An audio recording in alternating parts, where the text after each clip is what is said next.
آگے پھر اللہ تبارک و تعالیٰ فرماتے ہیں کہ یریداللہ لیبین لکم ویہدیکم سنن الذین من قبلکم. یہ جو کچھ احکام ہم نے تمہیں دیے ہیں نکاح سے متعلق کہ فلاں قسم کی عورتوں سے نکاح حرام ہے، فلاں قسم کی عورتوں سے جائز ہے، یہ ساری تفصیلات ہم نے اس لیے دی ہیں، اس لیے بتائی ہے تاکہ کھول کھول کر تمہیں حقیقت بتا دیں، اور جو اللہ تبارک و تعالیٰ کی حکمت کا تقاضا ہے اس کے مطابق اس نے جو احکام تمہارے لیے مرتب کیے ہیں وہ تمہیں بتا دیں. وَيَهْدِيَكُمْ سُنَنَ الَّذِينَ مِن قَبْلِكُمْ، اور تم سے پہلے جو لوگ گزرے ہیں ان کے طریقوں تک تم کو بھی پہنچا دیں. یا اس میں اشارہ اس بات کی طرف فرما دیا کہ یہ جو احکام ہم نے دیے ہیں کہ فلاں قسم کی عورتوں سے نکاح حرام ہے، فلاں قسم کی عورتوں سے نکاح حلال ہے، یہ ساری تفصیلات صرف پہلی بار تمہارے اوپر ہی نازل نہیں ہو رہی، بلکہ تم سے پہلے جو انبیاء کرام علیہ السلام تشریف لائے ہیں ان پر بھی اس قسم کے احکام آ چکے ہیں، ان کو بھی نکاح کے سلسلے میں بہت سے احکام کا پابند کیا گیا تھا، تو یہی تمہیں بھی اسی طرح پابند کیا جا رہا ہے. تو اللہ تعالیٰ چاہتا ہے کہ ان سارے احکام کو کھول کر بیان کر دے، اور پچھلے لوگ جو ہو گزرے ہیں ان کے طریقوں پر تم کو چلا دے. وَيَتُوبَ عَلَيْكُمْ، اور پیچھے جو کچھ اس کے خلاف کوئی عمل ہوا ہے تو اس پر تمہیں اللہ تبارک و تعالیٰ معاف کر دے، کیونکہ وہ نازل ہونے سے احکام نازل ہونے سے پہلے ہو سکتا ہے کہ کسی غلطی میں مبتلا ہو گئے ہوں، تو اللہ تبارک و تعالیٰ ان کو فرما رہے ہیں کہ ہم تمہیں توبہ کرو گے تو اللہ تعالیٰ اس کو معاف فرما دیں گے. اور واللہ یرید ان یتوب علیکم، اللہ تعالیٰ تو یہ چاہتا ہے کہ تمہاری طرف متوجہ ہو، تمہاری توبہ قبول کرے اور تمہاری خیرخواہی کے مطابق کام کرے. وَيُرِيدُ الَّذِينَ يَتَّبِعُونَ الشَّهَوَاتِ، اور جو لوگ شہوتوں کے پیچھے پڑے رہتے ہیں، نفسانی خواہشات کی پیروی کرنے والے ہوتے ہیں، وہ چاہتے ہیں کہ ان تمیلوا میلا عظیما، کہ تم صحیح راستے سے ہٹ جاؤ اور بڑی بھاری کجی میں مبتلا ہو جاؤ. اللہ تبارک و تعالیٰ یہ چاہتے ہیں کہ تم صحیح راستے پر رہو، اور جو لوگ نفسانی خواہشات کے پیچھے لگے ہوئے ہیں وہ چاہتے ہیں کہ تم راہ راست سے ہٹ کر دور جا پڑو. اور پھر دوبارہ فرماتے ہیں ہمارے تعالیٰ کہ یرید اللہ ان یخفف عنکم، اللہ تعالیٰ تو چاہتا ہے کہ تم سے بوجھ ہلکا کرے اور آسانی کا معاملہ کرے. وخلق الانسان ضعیفا،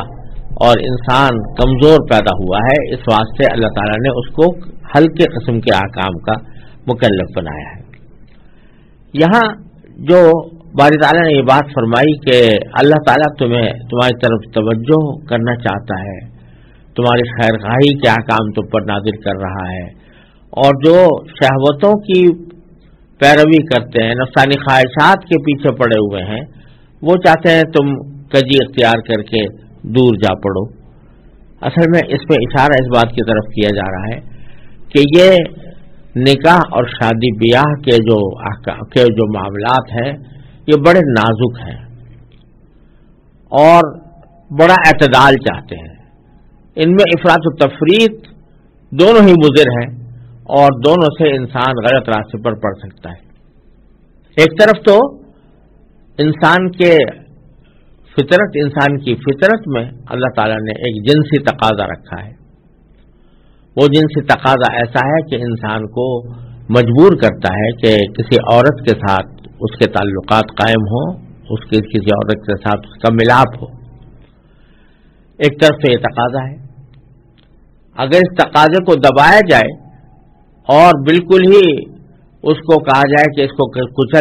کچل کر رکھا جائے اور کسی عورت سے کوئی تعلق قائم رکھنے کی کسی بھی حالت میں ضرورت نہیں ہے، جیسے کہ بعض راہبوں نے راہبانیت کے اندر کیا، تو اس کا نتیجہ ایک طرف تو انسان کی فطرت کا کچلنا ہوا، اور دوسری طرف بسا اوقات جب انسان مجبور ہو جاتا ہے اور کوئی راستہ نہیں بن پاتا تو بالآخر پھر بڑے گناہوں کے اندر مبتلا ہو جاتا ہے. جیسے رہبانیت کے واقعات میں اس قسم کے بہت واقعات ملتے ہیں کہ شروع میں انہوں نے بالکل شادی کو خیرباد کہہ دیا تھا اور شادی کو خیر بات کرنے کے بعد وہ آپس میں وہیں پر پادری اور نن بن کے، راہب اور نن بن کر رہتے تھے، لیکن انسانی تقاضے ہیں وہ آخر غالب آ گئے اور پھر بدکاریوں کا رواج شروع ہو گیا۔ اللہ تعالیٰ محفوظ رکھے۔ تو ایک طرف تو انسان کے اندر یہ تقاضا ہے، دوسری طرف یہ تقاضا ایسا ہے کہ اگر اس کو بے مہار چھوڑ دیا جائے تو وہ کسی بھی حد پر رکنے والا نہیں ہوتا، اور اگر اس کو بے مہار چھوڑ دیا جائے تو نہ لوگوں کے اندر انساب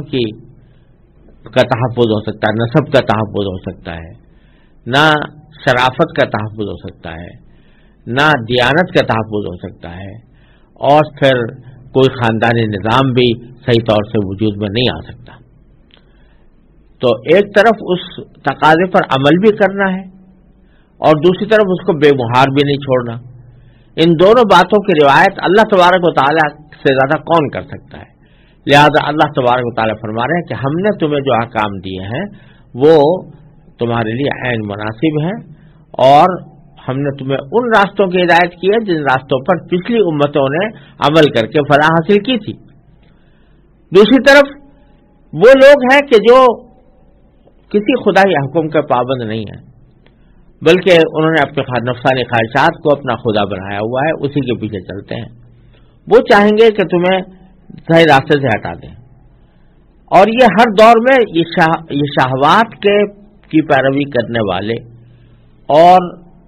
اب نفسانی خواہشات کو اپنا مقتدا قرار دینے والے، وہ ہر دور میں مختلف انداز سے رونما ہوتے رہے ہیں۔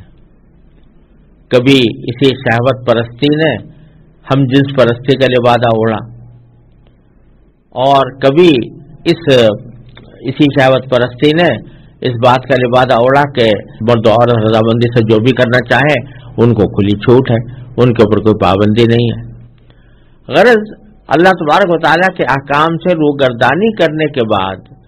اور اپنی نفسانی خواہشات کی پیروی کرنے کے بعد جب انسان افراط یا تفریط میں مبتلا ہوتا ہے تو بالآخر اس کا نتیجہ خاندانی نظام کی تباہی ہے،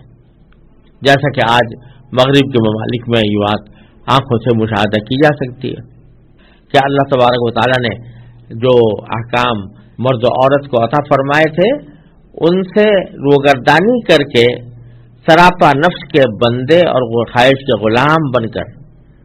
زندگی اس طرح گزار رہے ہیں کہ اب یہاں رفتہ رفتہ نکاح کا ادارہ ہی ختم ہوتا جا رہا ہے، اور میاں بیوی بن کر زندگی گزارنے کا تصور اب بہت شاذ و نادر رہ گیا ہے۔ نتیجہ یہ کہ خاندانی نظام تباہ ہو چکا۔ تو اللہ تعالیٰ فرماتے ہیں کہ نفسانی خواہشات کے پیروی کرنے والوں کے پیچھے چلو گے تو پتہ نہیں خدا جانے تمہیں کہاں سے کہاں پہنچائیں گے۔